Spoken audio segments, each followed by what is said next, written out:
So hello warriors, जैसा कि आप बराबर जीडी में हमारे डिफरेंट टॉपिक्स को कवर कर रहे हैं और अपने नॉलेज को आप स्किलिंग कर रहे हैं और आप बेहतर परफॉर्मेंस कर रहे हैं।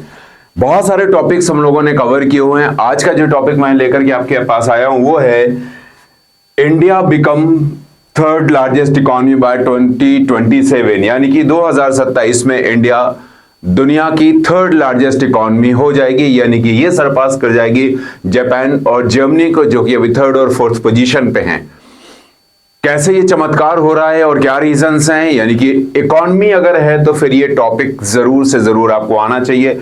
आईएमएफ और वर्ल्ड बैंक दोनों की रिपोर्ट कह रही है, आईएमएफ का भी आपको जिक्र करना है, इंटरनेशनल मॉनेटरी फंड है, और वर्ल्ड बैंक, दोनों आप जानते हैं, इन दोनों का जिक्र आपको बार बार करना है। कल चाइना ने एक बहुत ही सरप्राइजिंग न्यूज दी, और वही न्यूज दी है कि चाइना के बहुत ही एक लीडिंग न्यूज़पेपर है, उस न्यूज़पेपर में आया है India major power says China's Global Times praises Modi government's Bharat narrative. China का जो न्यूज़पेपर है, कौन सा, ग्लोबल टाइम्स, उसने इंडिया की बहुत ज्यादा तारीफ की हुई है कि इंडिया बहुत स्ट्रॉन्ग इकोनॉमी बनके इमर्ज हो रहा है।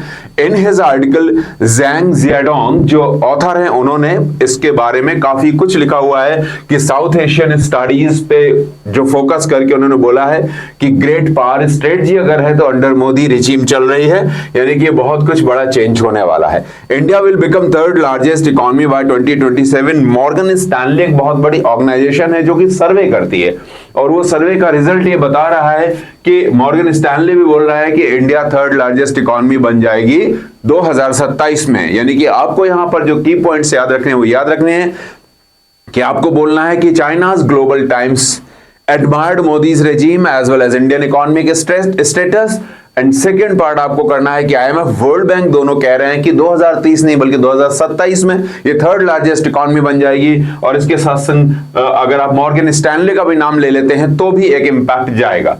आइए आगे बढ़ते हैं। देखिए, India outshines the major economies of the world. दुनिया की जो मेजर इकोनॉमीज है उनमें इंडिया ने आउटशाइन किया है, और आउटशाइन का मतलब होता है कि दूसरों से ज्यादा चमकना, right. Annual GDP growth rate देखिए आप, जापान का 1.6%, it is very poor GDP growth rate अगर आप देखो, और यही रीजन है कि इंडिया सरपास कर जाएगा इन दोनों को, क्योंकि इनका जीडीपी ग्रोथ बहुत कम है, 1.6%। जर्मनी का 2.8%, जो कि थर्ड और फोर्थ पोजीशन पे है अगर आप आज के डेट में ग्लोबल इकोनॉमी में देखें। इसके बाद में नंबर आता है फ्रांस का, जिसका 7% ग्रोथ हो रहा है, और इसके बाद में यूएसए 5.7%, यूके 7.5%, चाइना 8 और इंडिया 8.7%। यानी कि इंडिया का जो जीडीपी ग्रोथ रेट है वो बहुत ही अच्छा जा रहा है, और ये एक बहुत बड़ा साइन है जो कि चीजों को कवर करेगा। सवाल आता है कि अब हमें किन पॉइंट्स पे ध्यान देना है। India the fastest growing economy, तो यहां पर कुछ पॉइंट्स हैं जिनको आपको लेकर के चलना है और जिनका जिक्र आपको बराबर करना है। पहला, इंडिया का जो साइज है वो क्या है, फिफ्थ लार्जेस्ट इकोनॉमी। करंट में हमारा स्टेटस जो है फिफ्थ लार्जेस्ट इकोनॉमी है, और हमने किसको पीछे छोड़ा है वो भी बताएंगे। जीडीपी का स्टेटस आज का हमारा जो है वो है 3737 बिलियन यूएसडी, राइट। यानी कि लगभग आप मान सकते हो कि 3.7 ट्रिलियन, राइट। और इंडिया का जो टारगेट था, टारगेट क्या है, बाय 2025 इंडिया टारगेट लेकर के चल रहा था कि हमारा जो है वो 5 ट्रिलियन जो है यूएसडी हमारी इकोनॉमी हो जानी चाहिए, लेकिन आज की डेट में हम 3.73 ट्रिलियन पे भी पहुंच गए हैं, तो it is very good number. यानी कि वी आर कंटिन्यूअसली ग्रोइंग, और ये 2023 ही चल रहा है। 27 में अगर हमारी वो पोजीशन हो जाती तो बहुत अच्छा रहता है। इसके पहले इंडिया के हालात क्या थे, 2014 के पहले इंडिया का जो स्टेटस था वो था दुनिया की 10th लार्जेस्ट इकोनॉमी। 10th से अगर हम 5th पोजीशन पे पहुंचे हैं तो ये काफी बड़ी बात है। It doubled it's growth in 7 years, 7 साल में हमारा ग्रोथ डबल होकर के पहुंचा है, याद रखिएगा इन पॉइंट को। आईएमएफ कह रहा है India will be the third largest economy bye 2027, वही पॉइंट फिर से वापस एक बार देखिए, इंडिया विल ओवरटेक। मैंने शुरू में बताया इंडिया किस किस को ओवरटेक कर लेगा, तो अगर आप ओवरटेक की बात कर रहे हैं तो देखिए इंडिया किस किस को ओवरटेक कर रहा है। जिन कंट्रीज को इंडिया ओवरटेक करेगा उसमें से दो नाम जो आपको ध्यान रखने हैं, कौन कौन से हैं, Japan and Germany. Now see, आराम से आप बिल्कुल अच्छी तरीके से देख सकते हैं कि जापान जो है वो इस समय थर्ड लार्जेस्ट इकोनॉमी है, और जर्मनी जो है वो फोर्थ लार्जेस्ट इकोनॉमी है। इन दोनों को ही पीछे छोड़ता हुआ इंडिया तेजी से आगे बढ़ जाएगा, और क्या होगा उसके बाद में, आइए उसको समझने की कोशिश करते हैं। Right, so let us see what is the next point.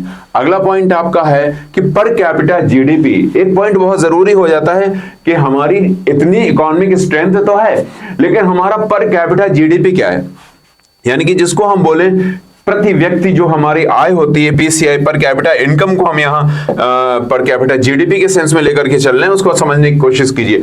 Only 2 lakh rupees, ये एक बहुत ही अलार्मिंग है। ये मैंने अभी पीछे जो एक जीडी कराया था उसमें मैंने ये बताया था कि इंडिया का करंट जो स्टेटस है वो है 2 लाख रुपए पर एनम है, जो कि बहुत ही अगर देखा जाए तो अबिस्मली लो है।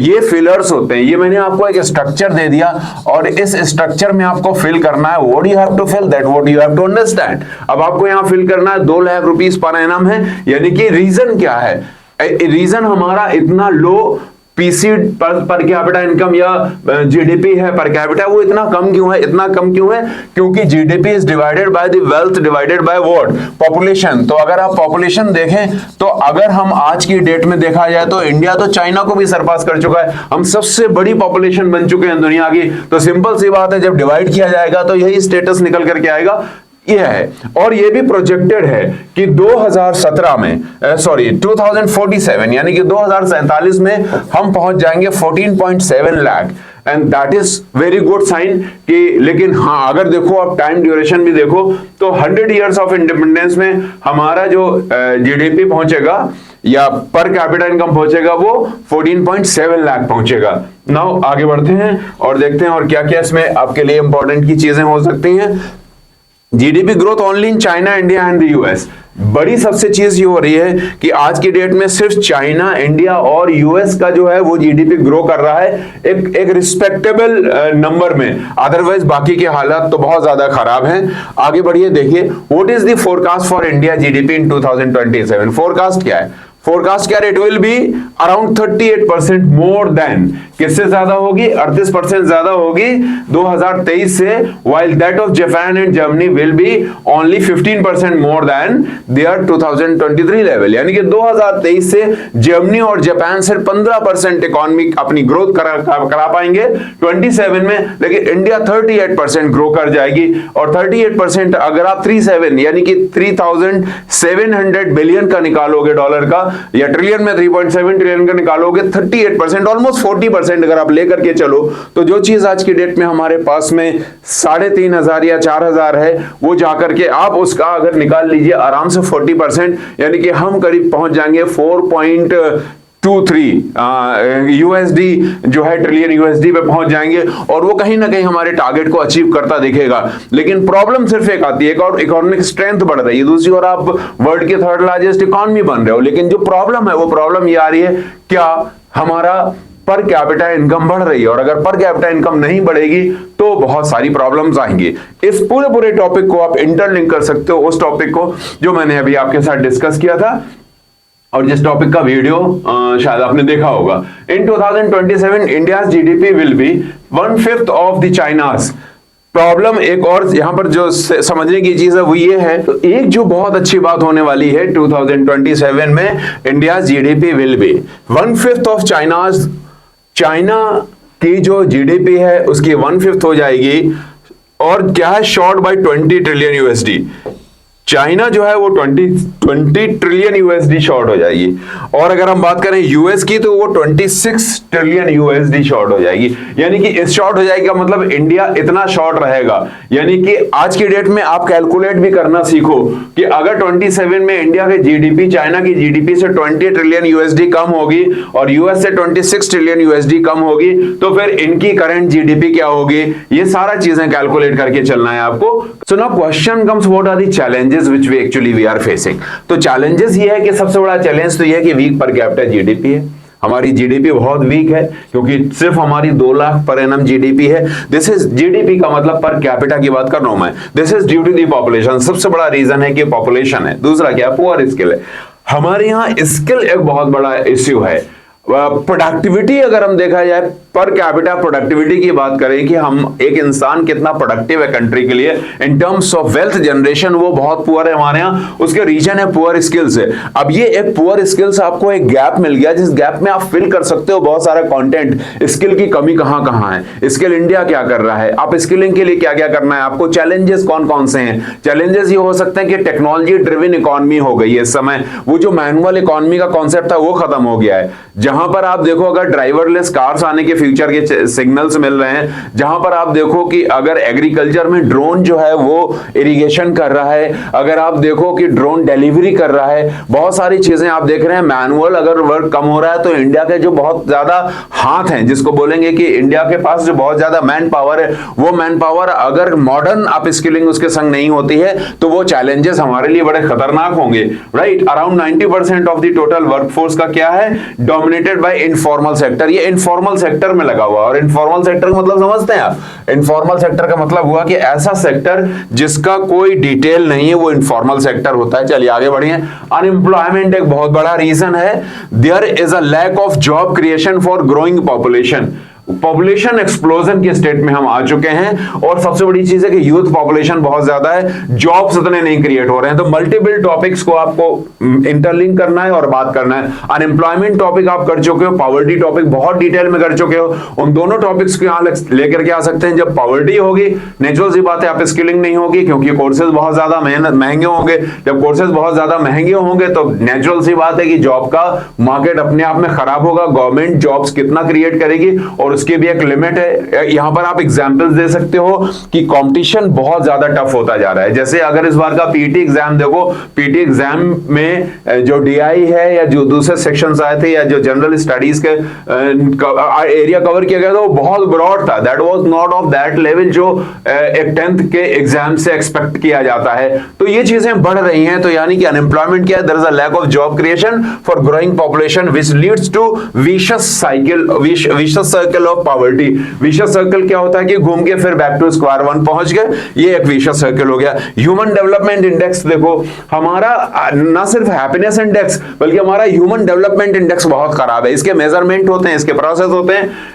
India's rank in human development indexes is 132 out of 192। 192 countries में हम 132वें नंबर पे हैं। यानी कि सोचो हम थर्ड लार्जेस्ट इकोनॉमी बनने वाले हैं और हमसे ऊपर 131 देश हैं जहां के लोगों का जीवन बेहतर है, जहां के लोगों का डेवलपमेंट बेहतर है। तो इसका मतलब समझा जा सकता है कि स्मार्ट चारों तरफ जो बात की जा रही है वो बहुत स्मार्टनेस दिख नहीं रही अभी कंट्री में। ये सब आपको बात करना है।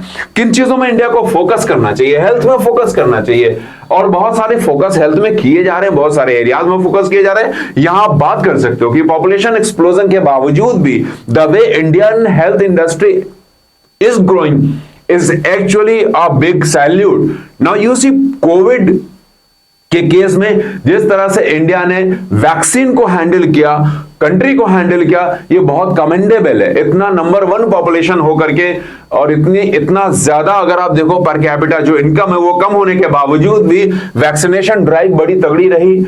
आयुष्मान कार्ड जो है उसके बारे में बात कर सकते हो आप। बहुत सारी ऐसी चीजें हैं, वो सारी स्कीम्स जो हेल्थ को लेकर के गवर्नमेंट की चल रही है उनके बारे में आप यहां बात कर सकते हो।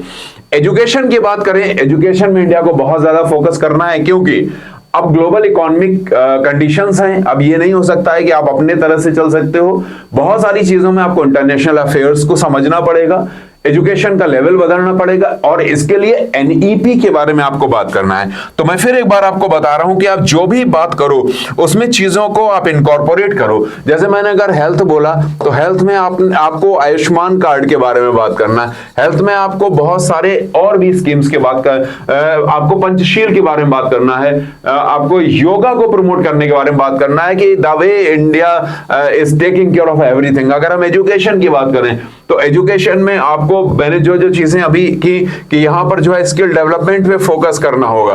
राइट, एजुकेशन पे ये बहुत ज्यादा नीड है, और यही रीजन है कि गवर्नमेंट क्या लेकर के आ गई है, एनईपी 2020 लेकर के आ गई है, न्यू एजुकेशन पॉलिसी 2020। और 2020 एजुकेशन पॉलिसी भी एक टॉपिक हो सकता है जिसको आपको अच्छे तरीके से तैयार होना चाहिए। स्टैंडर्ड ऑफ लिविंग जो है वो एस्पेक्ट को भी आपको कवर करना है कि जो स्टैंडर्ड ऑफ लिविंग इंडिया का है उस पे कैसे देखा जाए, universal health coverage, right, the quality of life available to citizens, इन सब बातों पे बात करेंगे। फिर हम आ जाते हैं steps taken to foster the economic growth. India ने क्या किया है, नीति आयोग की बात की जाए तो आप देखो प्लानिंग कमीशन हुआ करता था पहले, फिर प्लानिंग कमीशन को खत्म करके नीति आयोग बनाया गया, और नीति आयोग के प्रिंसिपल्स कुछ डिफरेंट हैं, उनकी वर्किंग डिफरेंस है। इट रिलीज, अब नीति आयोग ने क्या क्या रिलीज किया है जो आपको समझना है, क्या क्या समझना है। पहला समझना तो यह है कि नीति आयोग ने 15 इयर्स का एक रोड मैप बनाया हुआ है कि अगले 15 साल ये हमको करना है कंट्री के डेवलपमेंट के लिए, that is what the road map. 7 years 7 साल का vision, strategy and action plan बनाया गया टू अचीव द डिजायर्ड गोल, जिससे हमारे जो डिजायर्ड गोल है उनको हम अचीव कर सकें। स्टार्टअप इंडिया के बारे में बात कर सकते हो, बहुत मैसिव तरीके से स्टार्टअप इंडिया के बारे में बात की जा रही है। यहां पर आपको एमएसएमई के बारे में बात करना है, जो जो चीजें आपके दिमाग में आते जाएं वो सारी की सारी चीजें आपको यहां पर बताते चलना, और जब आप बताते चलोगे तो अपने आप आपका जीडी में प्रेजेंटेशन बेटर हो जाएगा। स्टार्टअप इंडिया में आप स्टार्टअप की बात नहीं करो, सिर्फ जो एमएसएमई का बात है उसके बारे में बात कर लो। आप यहाँ पर एजुकेशन में अगर है तो एडुटेक कंपनीज हैं उनके बारे में बात कर लो, चाहे बायजूस हो रही हो, चाहे पीडब्ल्यू हो रही हो, चाहे अनअकैडमी हो रही है, उनके बारे में बात कर लो। The way things are changing, launch in 2016। Startup India को कब लॉन्च किया था 2016 में। Aim to create startup culture and an ecosystem for innovation, इसके बारे में आप बात कर लोगे, राइट। जीएसटी एक बहुत बड़ा चैलेंज था, और the way GST is performing is commendable. GST के पहले बहुत सारे टैक्सेस होते थे, स्टेट टैक्सेस होते थे, सेंट्रल टैक्सेस होते थे, ऑक्ट्राई अलग होता था, एक्साइज अलग होता था, सेंट्रल एक्साइज अलग होता था, स्टेट एक्साइज अलग होता था, इनकम टैक्स अलग होता था, मतलब बहुत सारे टैक्स, आईटी इनकम टैक्स तो डिफरेंट हो गया, बहुत सारे टैक्सेस होते थे जो इंपोज किए जाते थे। उन सब को क्यूमुलेटिव करके इन्होंने क्या किया, गुड्स एंड सर्विसेज, यही दो फोकस के एरिया है। जीएसटी लेके आया, it is an indirect tax announced in 2017 with the motto of one nation one tax, tax collection continuously showing amazing growth. इस बार का भी जीएसटी कलेक्शन ने रिकॉर्ड तोड़ा है, उसको आप देख लीजिए, समझ लीजिए, यूज कर लीजिए।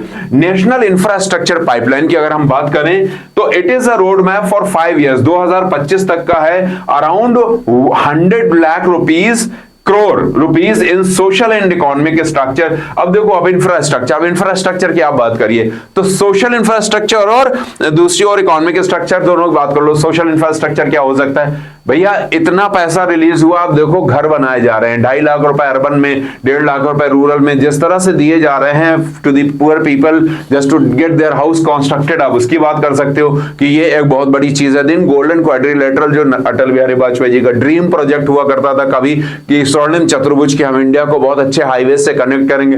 जब हाईवे से कनेक्ट हो जाएंगे, नेचुरल जो बात है कि इकोनॉमिक एक्सेलरेशन आएगा, जो दुनिया भर में सब जगह हो रहा है, हमारा मूवमेंट बेहतर होगा, हमारे प्रोडक्ट्स यहां से वहां तेजी से जा सकेंगे, सिर्फ डिपेंडेंसी हमारी रेलवेज पे नहीं रहेगी, सिर्फ डिपेंडेंसी हमारी दूसरे मोड पे नहीं रहेगी, हम रोड्स को भी बहुत अच्छे से कर लेंगे। सिमिलरली हम हमारे पोर्ट्स को भी बहुत एस्टैब्लिश कर रहे हैं, स्ट्रॉन्ग कर रहे हैं। तो अगर किसी को यह लगता है कि प्राइवेटाइजेशन और उस पर भी बात करनी है तो भी आप बात कर सकते हो। व्हाई प्राइवेटाइजेशन इज नीडेड, बहुत सारे एयरपोर्ट्स हम प्राइवेट ओनर्स को दे रहे हैं, बहुत सारे पोर्ट हम ओनर्स को दे रहे हैं, मुंड्रा पोर्ट जो इनका है, अडानी का है, उसके बारे में बात कर सकते हो। तो चीजों के बारे में आपको एक आउटलाइन तैयार हो और इसके बाद में आप उसको फिलिंग करना चाहो। It is a self reliant India mission launch in 2020 economic booster tool. अब आपने सेल्फ रिलायंट इंडिया टॉपिक अच्छी तरीके से किया था, अगर वो टॉपिक किया हुआ था तो उससे आधे से ज्यादा चीजें आप यहां ले जा सकते हो। आप आत्मनिर्भर भारत अभियान की बात कर सकते हो। It is a self reliant India mission launch in 2020। आत्मनिर्भर भारत कब लॉन्च किया गया था? 2020 में लॉन्च किया गया था। पीएम गति शक्ति के बारे में बात कर सकते हो। It is a national master plan for multi modal connectivity launch in 2021। आप इसके बारे में थोड़ी सी बात कर सकते हो, राइट। इसके बाद में what are the opportunities that, अब इंडिया के सामने अपॉर्चुनिटीज क्या क्या है? हमेशा कहा जाता है डेमोग्राफिक डिविडेंड। देखो, दो टर्म होते हैं, अगर इन टर्म का कोई भी बच्चा यूज करता है तो ये काफी रिच हो जाता है, मतलब उसका कंटेंट काफी रिच हो जाता है। और वो टर्म्स कौन कौन से हैं? एक टर्म उसमें कहलाता है डेमोग्राफिक, देखो डेमोग्राफिक डिविडेंड। डेमोग्राफिक डिविडेंड, अगर इस टर्म को आपने यूज कर लिया तो भी एक अच्छा इंप्रेशन जाता है, डेमोग्राफिक डिविडेंड। और दूसरा हम बोल सकते हैं डेमोग्राफिक डिजास्टर। कि डेमोग्राफिक का मतलब क्या हुआ कि हमारी जो पॉपुलेशन है हमारी जो पॉपुलेशन है उस पॉपुलेशन का इकोनॉमिक स्ट्रेंथनिंग में क्या कंट्रीब्यूशन है, तो वो demographic divide India's should enjoy its population for productivity, कि हम ज्यादा प्रोडक्टिव होंगे अगर हमारी पॉपुलेशन का हम मैक्सिमम यूटिलाइजेशन कर लें, और जब हम ज्यादा प्रोडक्टिव हो जाएंगे तो नेचुरल सी बात है डेमोग्राफिक डिविडेंड होगा, यानी कि लोगों के कंट्रीब्यूशन से आने वाला पैसा। और दूसरी ओर अगर ये यूज नहीं कर पाए तो यही डेमोग्राफिक डिजास्टर हो जाएगा, हमारी पॉपुलेशन ही हमारे लिए एक बड़ी प्रॉब्लम बन जाएगी आने वाले टाइम में, जिसको हम सोच रहे हैं कि आज की डेट में हमारे लिए बेनिफिशियल होगी। As per national multi dimensional poverty index 2023 NITI आयोग ने जो यहां पर रिलीज की हुई है, हैज बीन स्टीप डिक्लाइन। वो कह रहे हैं इंडिया में पॉवर्टी लेवल बहुत कम हुआ है, यानी कि इंडिया काफी ऊपर आ गया है in terms of wealth creation, यानी कि इंडिया में पॉवर्टी डिक्लाइन हो रहा है, राइट। अब देखो अगर हम देखें तो यहाँ पे G2 की जो प्रेसिडेंट है ना, आपको पता है ना कि यहाँ पर अपने इंडिया ने क्या किया था कि G20, this is not G2, it is G20 की जो इंडिया ने यहाँ पर प्रेसिडेंसी की थी, वो भी 2023 में one earth one family one future की बात की गई थी। ये जियोपॉलिटिकल पोजीशन पे इंडिया को बहुत ज्यादा स्ट्रेंथन करेगा। तो अगर आप इसको इन अ नटशेल एक बार विजुअलाइज करना चाहें तो बहुत आसानी से इस टॉपिक को विजुअलाइज कर सकते हैं और आपको सारी चीजें क्लियर हो जाएंगी। सारी चीजें कैसे क्लियर हो जाएंगी? सो एक क्विक मेंटल रिव्यू अगर हम बात करें तो यहाँ पर किन किन चीजों की बात कीजिए। सबसे पहले बात की गई थी 2027 में, जो कि ना सिर्फ IMF वर्ल्ड बैंक कर रहा है बल्कि चाइना ने भी ग्लोबल टाइम्स में बहुत अप्रिशिएट किया है। इंडियन इकोनॉमिक जो है वो कंडीशन बहुत स्ट्रेंथन हो रही है। 2027 तक हम दुनिया के थर्ड लार्जेस्ट इकोनॉमी हो जाएंगे। आपको तुरंत दिमाग में लाना है जापान को और जर्मनी के केस को, जो कि थर्ड और फोर्थ लार्जेस्ट इकोनॉमी है, यानी कि इंडिया उसको सरपास कर जाएगा। क्यों सरपास कर जाएगा? मैंने आपको फिगर्स दिखाया, उन फिगर्स में अगर इफ यू रिकॉल जिसमें मैंने बात की गई है कि किस तरह से जो है वो हमारा जो जीडीपी ग्रोथ है वो कंपैरेटिवली बहुत तेज है। जापान और जर्मनी का बहुत पुअर जीडीपी ग्रोथ हो रहा है और इस कंडीशन का मतलब है कि हम आने वाले टाइम में बेहतर कर ले जाएंगे। फिर और भी बहुत सारी चीजें बात की गई हैं, बहुत सारी कंडीशंस की बात की गई है। अगर इन सब को अगर आप निचोड़ करके एक बार अपने एक शीट पे लिख करके प्लान आउट कर लेते हो, keeping all the whatever we have discussed earlier, तो शायद आप बहुत अच्छा परफॉर्म कर जाओगे। आज के लिए बस इतना ही। Thank you very much, enjoy your GD. Thank you.